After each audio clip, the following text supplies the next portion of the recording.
hermanos, deseo que gocen del amor y de la gracia del Señor.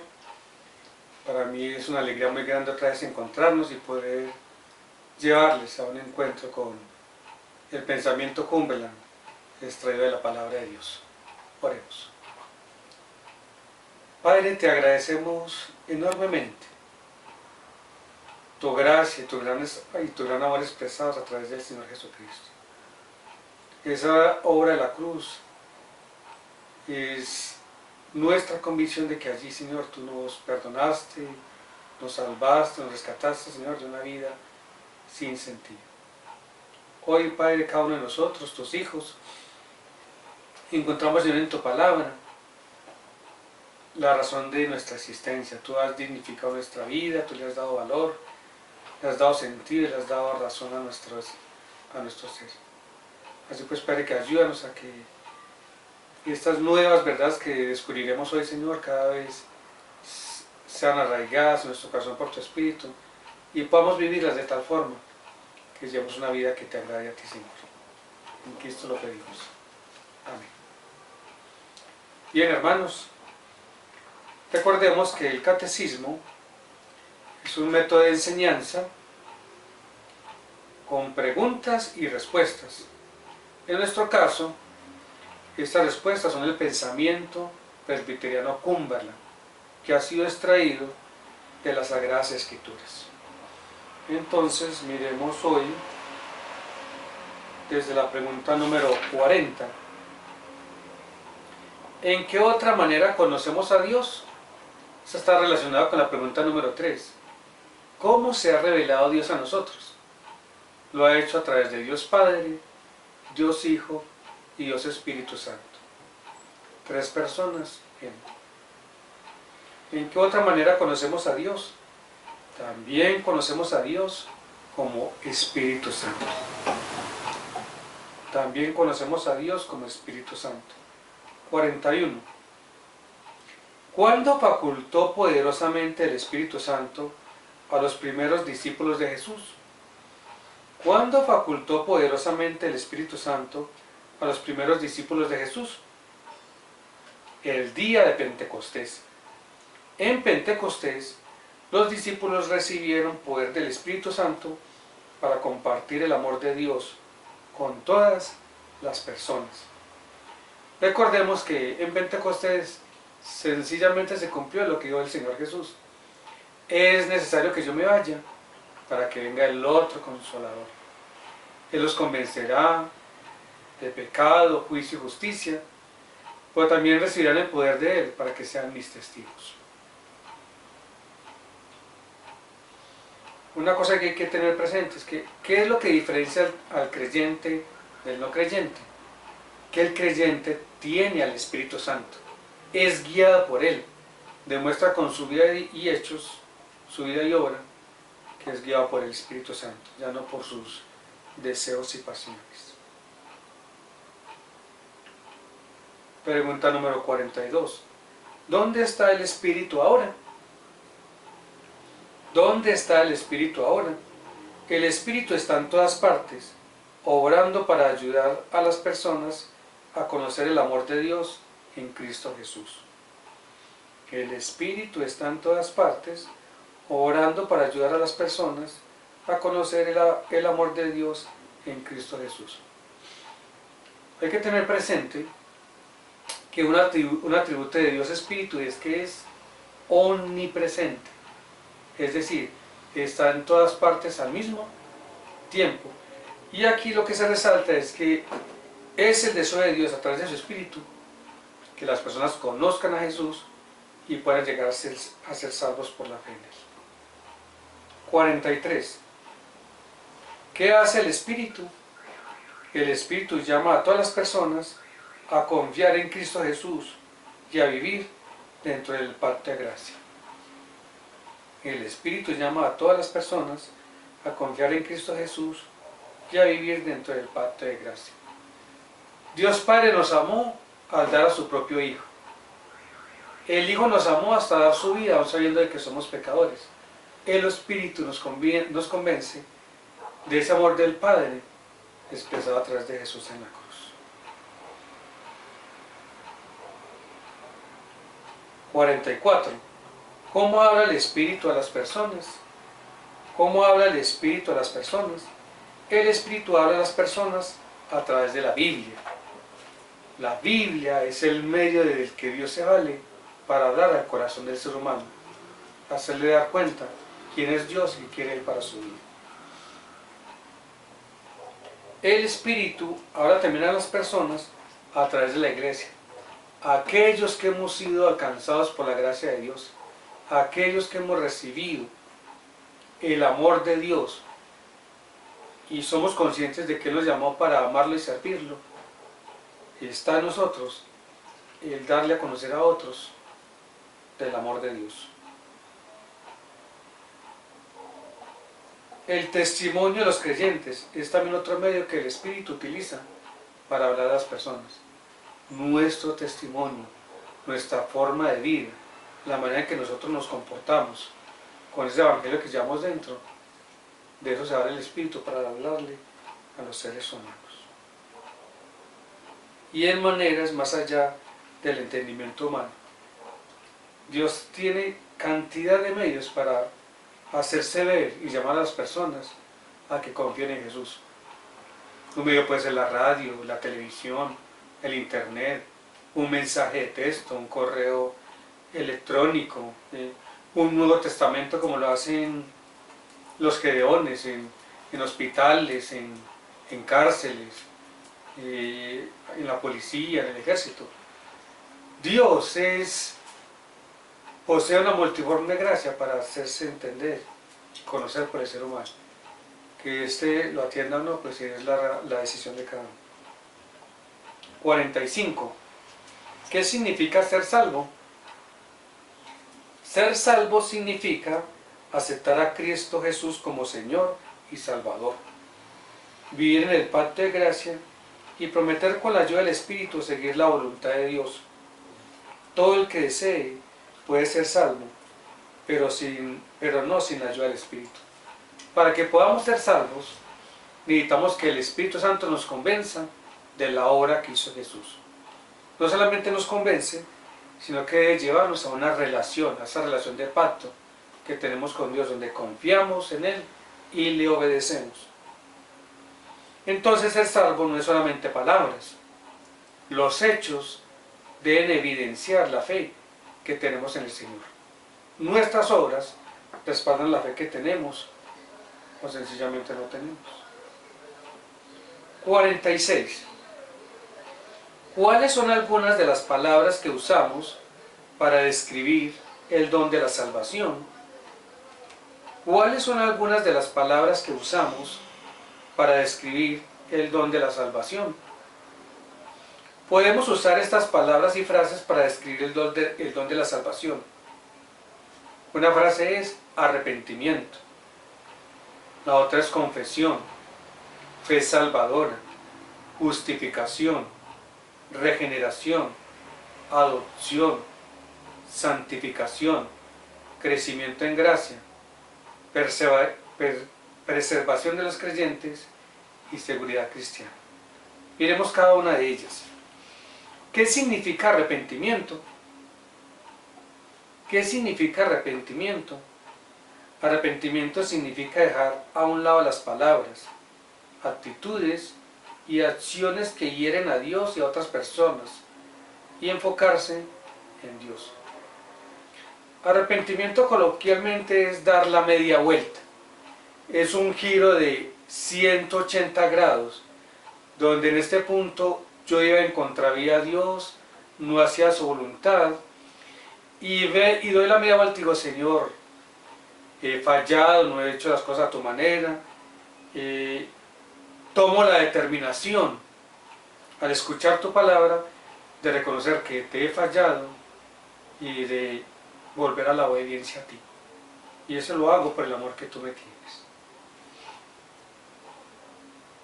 ¿Qué significa confesión? Confesión significa admitir nuestro pecado y pedirle a Dios que nos perdone. También en cuanto podamos buscar reparar el daño que hemos causado a otros. También en cuanto podamos buscar reparar el daño que hemos causado a otros. Entonces en el arrepentimiento no solamente hay un dolor que hemos ofendido a Dios, que le hemos fallado, y el deseo de volver a Él, de regresar a hacer la voluntad de Él, sino que junto al arrepentimiento hay una confesión: Señor, yo te fallé de esta manera, de esta otra, pensé así, hice así, o no hice lo que debía hacer. Y en esa confesión pues hay una apropiación de que la sangre de Jesús tuvo que ser derramada en la cruz para que ese pecado que estoy confesando sea perdonado. ¿Qué significa fe salvadora? ¿Qué significa fe salvadora? Fe salvadora significa confiar en la gracia de Dios para nuestra salvación en vez de confiar en nuestros propios esfuerzos. Pablo lo dice en las siguientes palabras: nosotros estamos muertos en delitos y pecados, estamos gobernados por nuestros propios deseos, llevados por nuestro parecer, pero Dios, que es rico en misericordia, nos dio a Cristo para que a través de Cristo pudiéramos tener vida y salvación eterna. Es la fe que tenemos solo en Jesucristo que nos da esa seguridad de salvación. Es decir, no confiamos en nosotros, ni en nuestros esfuerzos humanos, ni en nuestros criterios, ni en las obras que pudiéramos hacer para poder ser salvos. Solamente la fe salvadora está puesta en el Señor Jesús. ¿Qué significa justificación? ¿Qué significa justificación? Justificación significa que Dios es justo, obra para restaurar su relación con nosotros, aun cuando somos injustos. Si ustedes van unas páginas atrás en la doctrina de la conversión de fe, pues está más ampliado esto que estoy diciendo. Y allí, en justificación, dice lo siguiente: la justificación es el acto de aceptación amorosa que Dios da a los creyentes, a través del cual ellos son reconciliados con Él por medio de la vida, muerte y resurrección de Jesucristo. Cuando confían en Cristo, quien es su justicia, con arrepentimiento y fe, Dios les da la paz y restaura su relación con Él. ¿Qué quiere decir esto? Esto está en las páginas, desde la página número 1, donde dice la confesión de fe. Dios habla a la familia humana. Esta es la tarea que a ustedes les toca que hacer. Estos pensamientos Cumberland que estamos, que son respuestas a preguntas, la tarea de ustedes es ir a la doctrina de la conversión de fe y mirar dónde es que los presbiterianos se apoyaron, en qué textos de las Sagradas Escrituras, para decir esto es lo que creemos y pensamos. Y es una tarea que cada uno debe hacer individualmente. Esa es lo que le toca que hacer a cada uno. Entonces estamos hablando de la justificación. No hay justificación de Dios hacia nosotros si no está Jesucristo de por medio. Él fue el que recibió el castigo para que nosotros pudiéramos ser justificados. Eso, en otras palabras, se le llama que la justicia que tenemos delante de Dios nos ha sido imputada, nos ha sido agregada por la obra de Jesús. Por nosotros por nuestra propia cuenta no tenemos cómo lograrlo. ¿Qué significa regeneración? ¿Qué significa regeneración? Regeneración significa ser hechos nuevos desde la perspectiva de Dios. Otras palabras para regeneración son recreados, nacidos de nuevo, nacidos de lo alto. Regeneración no es más que dejar el viejo hombre para revestirnos del nuevo hombre. Y esa obra regeneradora es una obra que hace el Espíritu Santo. En la medida en que nosotros crecemos en el conocimiento de la palabra de Dios, entendemos ese amor de Dios, entendemos su voluntad y la ponemos por obediencia, pues el Espíritu va haciendo una obra nueva en nosotros. ¿Qué significa adopción? ¿Qué significa adopción? Adopción significa ser aceptado en la familia de Dios, aunque seamos personas pecadores. Recuerda que estábamos alejados de Dios, sin misericordia, no teníamos parte con Él. Hacíamos un esfuerzo humano por vivir a nuestra manera sin tenerle presente. Pero Dios, a través de Jesús, a través de ese sacrificio en la cruz y su resurrección, pues invita a las personas a que crean en Él. Cuando nosotros creemos en Jesús y le aceptamos como Señor y Salvador, somos adoptados como hijos de Dios. ¿Esto qué quiere decir? Que todos los seres humanos somos criaturas de Dios. Llegamos a ser hijos a través de creer y recibir a Jesucristo como Salvador. Pregunta número 53. ¿Qué significa santificación? Santificación significa ser apartado, ser consagrado para Dios. Eso es lo que hace Dios con nosotros cuando creemos en Jesús.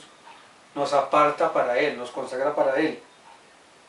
Y nos lleva a lo siguiente: Dios no nos hace mejores o más importantes que otras personas, sino que nos ayuda a transformarnos en personas que aman a Dios y cuyas acciones reflejan ese amor. Santificación tiene que ver con que Dios nos aparta, no es que seamos mejores que los demás, nos aparta para que le amemos y con nuestro diario vivir reflejemos ese amor que Él nos ha dado y cómo nosotros respondemos a ese amor. 54. ¿Cómo ocurre el crecimiento en la gracia? ¿Cómo ocurre el crecimiento en la gracia? Crecemos en gracia y conocimiento de Cristo Jesús a medida que adoramos a Dios, estudiamos la Biblia, interactuamos con otros creyentes y servimos a los necesitados. Dios nos pide crecer en gracia toda la vida. Así como de manera natural el niño y la niña pasan de bebé a gatear, a caminar, a correr, a un adolescente, un joven, adulto, un anciano, un crecimiento en la persona, también Dios quiere que espiritualmente crezcamos en su gracia. Y eso lo adquirimos teniendo presente varias cosas. En la medida en que adoramos a Dios, nuestra vida, nuestro diario vivir debe ser una adoración a Dios, al tener presente su misericordia y su amor. También crecemos cuando estudiamos la Biblia, en los devocionales, en la devocional que usted hace cada día, que hacemos cada día, es una manera también de crecer en Dios. No hay mejor manera de conocer a Dios sino cuando tenemos ese encuentro a solas con Él. Cuando decimos: Señor, yo quiero que hables a mi vida. Otra forma de crecer en gracia es cuando interactuamos con otros creyentes. Este medio tecnológico es una bendición. La escuela dominical que ejercíamos antes, yendo directamente a la comunidad, hoy por el COVID no lo podemos hacer, pero mire qué bendición, cómo Dios permite que esta tecnología la utilicemos para bien y podamos interactuar y crecer en gracia. Cuando servimos a los necesitados, recordemos que el propósito con el que Dios nos hizo a su imagen y semejanza fue amarlo y servirlo. ¿Cómo estoy yo sirviendo al prójimo? ¿Qué estoy haciendo por él? Es otra manera de crecer en gracia. ¿Cómo estoy colocando los dones que Dios me ha dado al servicio de los demás? ¿Cómo estoy ejercitando ese amor al prójimo? Recuerde que ese es el segundo y más importante mandamiento. Ama a tu prójimo como a ti mismo. ¿De qué manera yo estoy amando a mi prójimo? ¿Qué estoy haciendo por él? No qué está haciendo él por mí, ¿qué estoy haciendo yo por él? Y dice, Dios nos pide crecer en gracia toda la vida.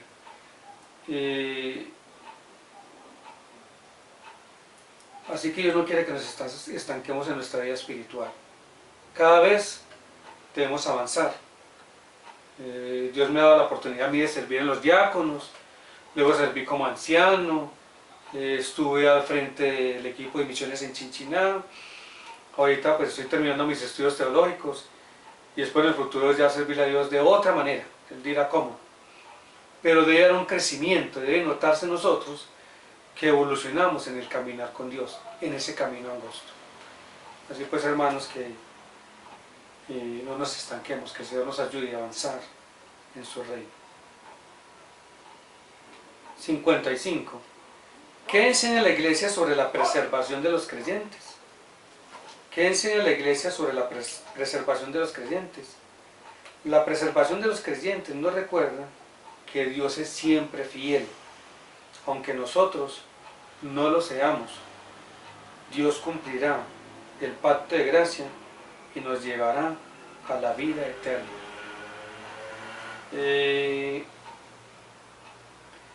Nosotros estamos en las manos de Dios. Y si Él dio a Jesús por amor a nosotros, para rescatarnos de una vida miserable, ¿cuánto más no hará para que nosotros estemos junto a Él?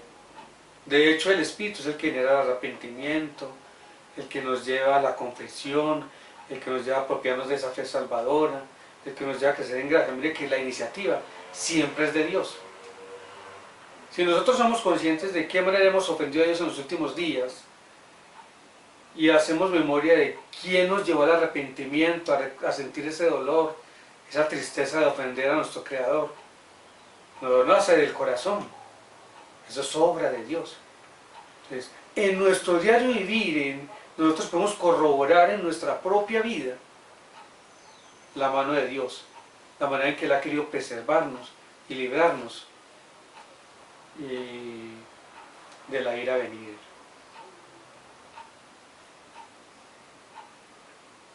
Y también dice, Dios cumplirá el pacto de gracia y nos llevará a la vida eterna. Una vez más tengo que decir, el COVID quiere sembrar temor, miedo, que no salgamos, que no hablemos, que nos escondamos, que prácticamente nos paralicemos. Pero venga, y entonces ¿dónde queda la obra de Dios? Si Dios se vale de nosotros para hablarle a otras personas. Y aun si muriéramos, aquí nos está diciendo que Dios nos preservará hasta llevarnos a la vida eterna con Él. Entonces no hay nada que temer, hermanos. Avancemos en la extensión del reino a otros. Termino con la siguiente pregunta, 56. ¿Qué es la seguridad cristiana?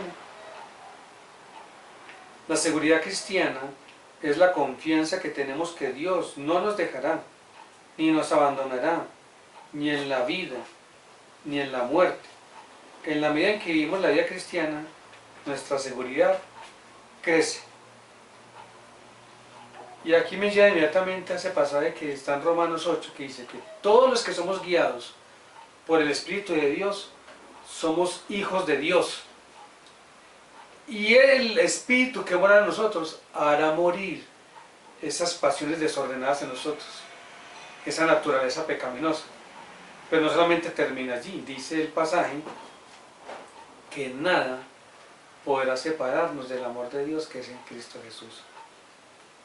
Ni peligro, ni espada, ni ángeles, ni potestades. Y esa es la seguridad que tiene el creyente. Por eso no tememos a la muerte, por eso no tememos al que dirán, por eso damos testimonio de Jesús. Para eso el Espíritu vino a morar en nosotros, para darnos poder, amor. No tenemos un espíritu de cobardía, sino de poder, de amor y dominio propio, para llevar una vida conforme a la voluntad del Señor. A los catecúmenos espero que cada vez que avanzamos este conocimiento sea pertinente a la decisión que ustedes deben tomar hacia Jesús. Ya otros la tomamos y les aseguramos que es la mejor decisión que puede tomar una persona, rendir su vida al amor del Señor y vivir conforme a ese amor. Y si hay alguna duda, si hay alguna pregunta, pues primero vayamos a la doctrina de la confesión de fe, vayamos a las Escrituras, directamente a las Escrituras, que ahí podemos disipar cualquier duda. Y segundo, pues estoy para servirles a través del WhatsApp y resolver cualquier inquietud. Hermanos, Dios los guarde. Espero que sigamos creciendo en la gracia del Señor. Mucho ánimo. No se les olvide, la tarea es volver a la doctrina y mirar de dónde los presbiterianos cumplen, por qué pensamos de esta manera, por qué creemos y vivimos de esta manera. Y segundo, que el Espíritu nos ayude a interiorizar todo este conocimiento, que no se quede en un mero saber y lo podamos vivir y aplicar en nuestro diario vivir. Así pues, hermanos, Dios los guarde. Hasta pronto.